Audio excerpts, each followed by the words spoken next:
Good morning dear students.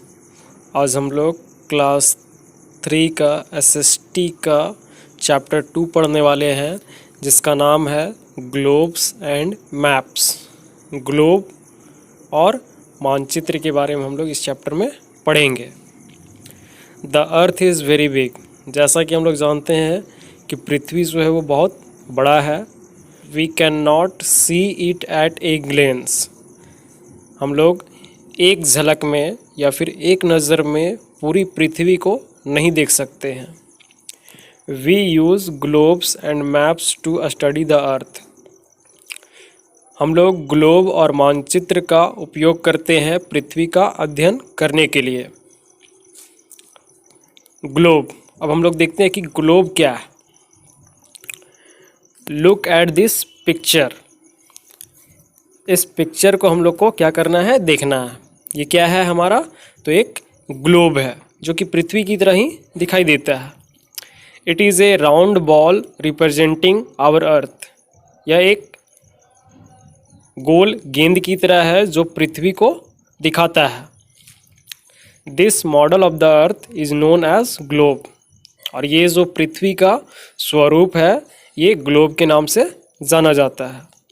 It shows the correct picture of the earth.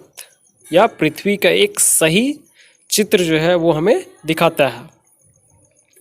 A globe is a round ball that gives an appeal of the earth. एक globe एक गेंद की तरह होता है जो पृथ्वी के आकार का ही दिखाई देता है या पृथ्वी के जैसा ही हमें दिखता है। The globe shows only half the earth at A time. Globe एक बार में पृथ्वी का आधा भाग ही हमें दिखा सकता है। To see the other part of the earth we have to rotate it. इसके और दूसरे आधे भाग को यानी पृथ्वी के दूसरे आधे भाग को देखने के लिए हमें ग्लोब को रोटेट यानी कि घुमाना पड़ेगा। If we see the globe carefully, अगर हम लोग ध्यान से ग्लोब को देखते हैं, we will find that its blue color shows water bodies while its other colors show different landforms।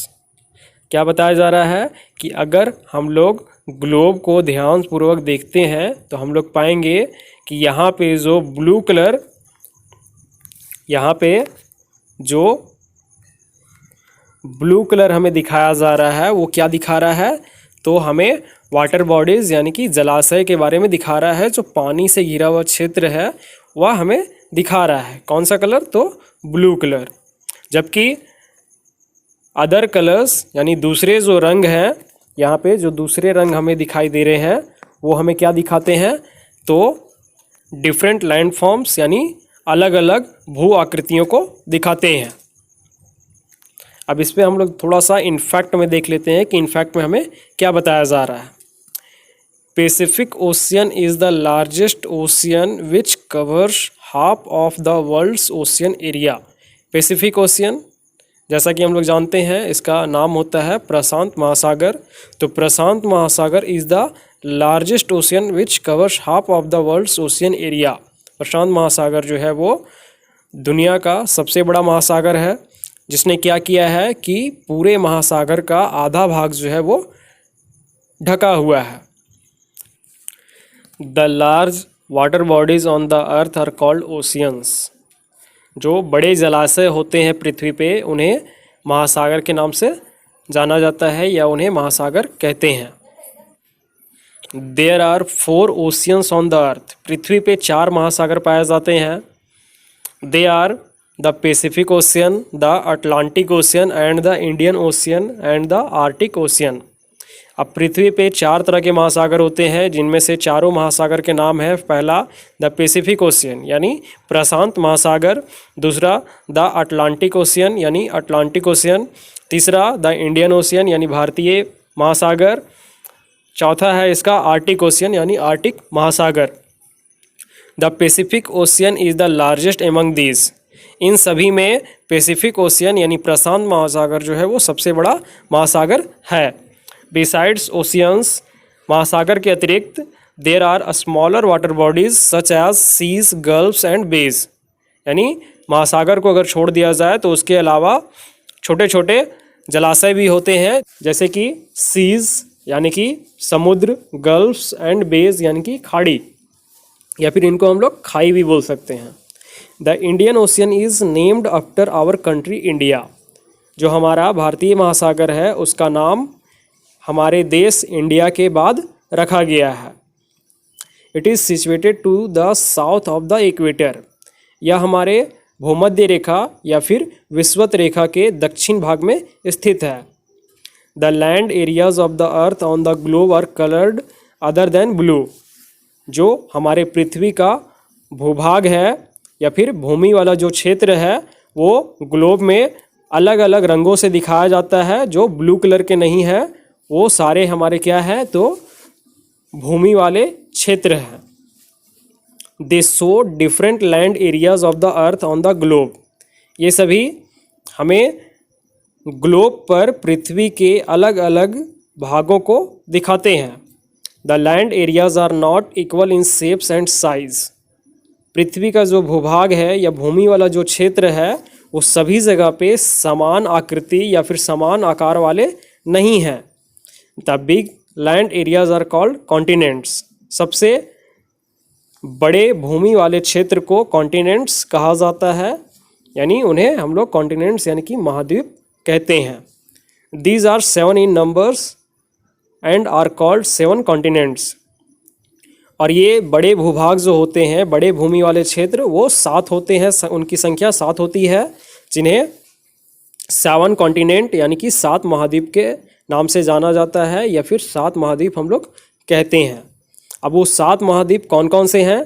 तो they are Asia, Africa, North America, South America, Europe, Antarctica and Australia. अब 7 महाद्वीप कौन कौन से हैं? तो पहला है हमारा एशिया, जिसमें हमारा कंट्री भारत यानी इंडिया जो है वो स्थित है।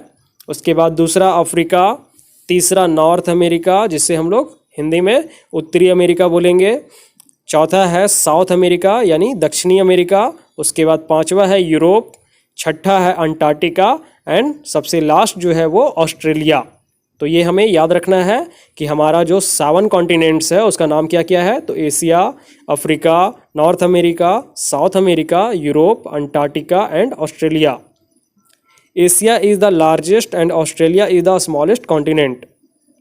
अब इन 7 कॉन्टिनेंट्स में एशिया जो है वो सबसे बड़ा कॉन्टिनेंट है और ऑस्ट्रेलिया जो है वो सबसे छोटा कॉन्टिनेंट है। और हम लोग को पता है कि हम लोग किस कॉन्टिनेंट में रहते हैं? तो एशिया कॉन्टिनेंट में रहते हैं। भारत जो है वो एशिया कॉन्टिनेंट में आता है। Although a globe is very useful to study the earth. हालांकि हम लोग जानते हैं कि ग्लोब जो है वो पृथ्वी का अध्ययन करने के लिए काफ़ी ज़्यादा उपयोगी है, but there are some problems in using a globe. लेकिन ग्लोब का उपयोग करना या उपयोग करने में हमें कुछ समस्या भी आती है। सम ऑफ दीज आर, जिनमें से कुछ समस्या नीचे दिए हुए हैं। पहला समस्या क्या होता है हम लोगों को? पहला प्रॉब्लम जो होता है, a globe is a model of the अर्थ। जैसा कि हम लोग जानते हैं कि ग्लोब जो है वो पृथ्वी का ही एक स्वरूप है, यानी कि पृथ्वी के जैसा दिखने वाला ही एक स्वरूप है, एक मॉडल है। We can not make a globe of any small part of the earth. हम लोग पृथ्वी के किसी भी छोटे भाग को एक ग्लोब नहीं बना सकते हैं, यानी पृथ्वी का जो कोई भी छोटा सा भाग है तो हम लोग उसको ग्लोब नहीं बना सकते हैं। दूसरा इसका समस्या क्या है? तो big globes are difficult to carry, यानी बड़े जो ग्लोब होते हैं उनको ढोना या फिर एक स्थान से दूसरे स्थान ले जाना बहुत ज़्यादा कठिन होता है। There is another simple and easy way to study the surface of the earth or parts of it। क्या बताया जा रहा है कि there is another simple and easy way, यानी बहुत ही साधारण और आसान रास्ता है जिसके थ्रू या जिसके द्वारा हम लोग क्या कर सकते हैं कि पृथ्वी के सरफेस या फिर पृथ्वी के भागों का अच्छे से हम लोग अध्ययन कर सकते हैं। We can study the surface of the earth on a map। और हम लोग आसानी से किस चीज़ में हम लोग इसका अध्ययन कर सकते हैं, पृथ्वी के सतह का। तो हम लोग मैप यानी कि मानचित्र में जो है वो पृथ्वी के सतह का अध्ययन जो है वो आसानी से कर सकते हैं। जैसा कि हम लोग जान रहे हैं पहले से ही कि हम लोग ग्लोब में भी जो है पृथ्वी का अध्ययन कर सकते हैं, लेकिन ग्लोब के साथ कुछ कुछ समस्या आ रही थी, जैसे कि उसको एक स्थान से दूसरे स्थान ले जाने में कठिनाई होती थी, और साथ ही साथ ग्लोब में हमें जो है वो पृथ्वी के सरफेस का यानी पूरी अच्छे से जानकारी नहीं मिल पा रहा था। A map is a drawing of the whole surface of the earth और पार्ट्स ऑफ इट। एक मानचित्र जो होता है उसमें पृथ्वी का पूरी सतह या फिर उसके कुछ भागों का जो है वो चित्रण किया होता है। It is always drawn on A flat surface. और ये मानचित्र जो होता है वो हमेशा एक फ्लैट सरफेस यानी कि समतल सतह पे छपा होता है। मैप्स कैन बी बिग और स्मॉल। मानचित्र छोटे और बड़े भी हो सकते हैं। Sometimes we draw large size maps and hang them on the walls. कभी कभी हम लोग बड़े आकार में मानचित्र को छापते हैं या फिर उसका चित्रण करते हैं और उसे हम लोग कहाँ टांग देते हैं, तो दीवार पे टांग देते हैं। They are called wall maps. और इस तरह के मानचित्र को जिसे हम बना करके दीवार पे टांगते हैं, ऐसे मानचित्र को हम लोग वॉल मैप्स कहते हैं, यानी दीवार मानचित्र कहते हैं। It is not difficult for us to carry maps. और मानचित्रों को ढोना या फिर उसे अपने साथ ले जाना या फिर कैरी करना हमारे लिए बहुत ज़्यादा कठिन नहीं होता है। यूँ बोले तो हमारे लिए कोई कठिनाई इसमें होती ही नहीं है। वी कैन फोल्ड इट और रोल इट। हम लोग इसे मोड़ सकते हैं और रोल भी कर सकते हैं। रोल जैसा कि आप लोग जानते हैं उसको गोल गोल मोड़ भी सकते हैं। Also we can keep maps in our bags और pockets.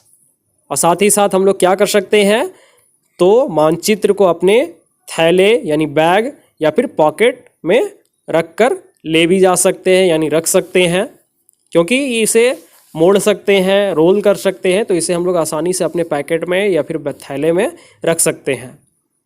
We can see the whole earth on a map. हम लोग मानचित्र में पृथ्वी का पूरा भाग देख सकते हैं।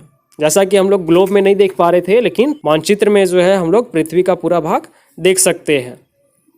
Even the parts of the earth whether they are covered with land और water can be seen in a map. Even the parts of the earth. और साथ ही साथ पृथ्वी का जो भाग है, चाहे वह भूमि से ढका हो या फिर पानी से ढका हो, उसे हम मानचित्र में देख सकते हैं। If you look at the map hanging on A wall. अगर हम लोग मानचित्र को दीवार पे कहीं टंगा हुआ या फिर लटका हुआ देखते हैं, you will find that the top of the map shows the north direction and the bottom shows the south. अगर हम लोग मानचित्र को दीवार पे टंगा हुआ पाते हैं तो हम लोग उसमें जो सबसे ऊपरी भाग होता है, मानचित्र का जो सबसे ऊपरी भाग हमें दिखता है वो नॉर्थ डायरेक्शन होता है, यानी कि उत्तर दिशा को दिखाता है। And the bottom shows the south. और जो सबसे निचला भाग होता है वो हमें साउथ यानी कि दक्षिण दिशा को दिखाता है। On your left side is the west and on your right side is the east. अगर हम लोग दीवार के सामने खड़े हैं तो हमारे लेफ्ट साइड में वेस्ट होगा और हमारे राइट साइड में ईस्ट होगा, यानी कि हमारे बाईं ओर जो है वो पश्चिम दिशा होगी और हमारे दाईं ओर जो होगी वो पूरब दिशा होगी। तो इस तरह से हम लोग जो है दिशा का ज्ञान ले सकते हैं कि सबसे ऊपर का भाग जो होता है वो उत्तर दिशा होता है, नीचे का भाग दक्षिण दिशा होता है, और बाईं ओर यानी कि हम जहाँ खड़े हैं तो हमारे बाईं ओर जो होता है वो पश्चिम दिशा होता है और हमारे दाईं ओर जो होता है वो पूरब दिशा होता है। The direction are usually shown in the same manner in all the maps. और दिशाएं जो हैं वो जितने भी प्रकार के मानचित्र होते हैं उन सभी में एक ही तरीके से दिखाया जाता है। ऐसा नहीं होता है कि अगर कोई दूसरा मानचित्र हम लोग खरीद लिए तो उसमें दिशा जो है वो अलग हो जाता है। जिस तरह से हमने आपको अभी बताया है कि सबसे ऊपर का भाग नॉर्थ होता है, नीचे का भाग साउथ होता है और हमारे बाईं ओर जो होता है वो वेस्ट होता है और हमारी दाईं ओर जो होता है वो ईस्ट होता है। तो उसी तरह से सारे मानचित्रों में दिशा को दिखाया जाता है। Now look at the map of Asia. अब हमें क्या करना है कि एशिया के मानचित्र को देखना है। You will find that it has many countries and India is one of them. और हम लोग क्या देखेंगे या फिर हम लोग को क्या मिलेगा कि इसमें बहुत सारे देश हैं जिसमें उनमें से एक भारत भी है। India lies in the southern part of it. India जो है हमारे एशिया के यानी हमारा जो एशिया कॉन्टिनेंट है उसमें इंडिया दक्षिण भाग में स्थित है। Can you locate any 4 neighbouring countries of India. क्या आप किन्हीं 4 पड़ोसी देशों के नाम बता सकते हैं। See the map on this page carefully and find the answer. इस पेज में जो मानचित्र दिया हुआ है उसको ध्यान से देखिए और अपना आंसर यानी कि खोजने का कोशिश कीजिए। तो अब हम लोग चलते हैं मानचित्र पे। तो हमें क्या बोला है कि 4 किन्हीं पड़ोसी देश का नाम बताना है। तो सबसे पहले जो हमारा पड़ोसी देश है वो कौन है, तो हमारा पाकिस्तान है, दूसरा हमारा नेपाल है, तीसरा हमारा बांग्लादेश है और चौथा जो है वो चाइना है। तो हमें 4 बताना था, हमने 4 बता दिया। तो आप लोगों को ये सारा याद रखना है कि हमारे पड़ोसी देश कौन कौन से हैं। तो यहाँ पे तो हम लोग 4 देखे, लेकिन हमारा पड़ोसी देश जो है यहाँ पे 7 होता है। जैसा कि अफ़गानिस्तान एक दिख रहा है, वो भी हमारा पड़ोसी देश है। पाकिस्तान वो भी हमारा पड़ोसी देश है। नेपाल वो भी हमारा पड़ोसी देश है। चाइना वो भी पड़ोसी देश है। तिब्बत भूटान वो भी हमारा पड़ोसी देश है। बांग्लादेश वो भी पड़ोसी देश है। म्यांमार वो भी हमारा पड़ोसी देश है। तो इस तरह से हम लोग का 7 जो है वो पड़ोसी देश होता है। तो ये सब हम लोग को याद रखना पड़ेगा।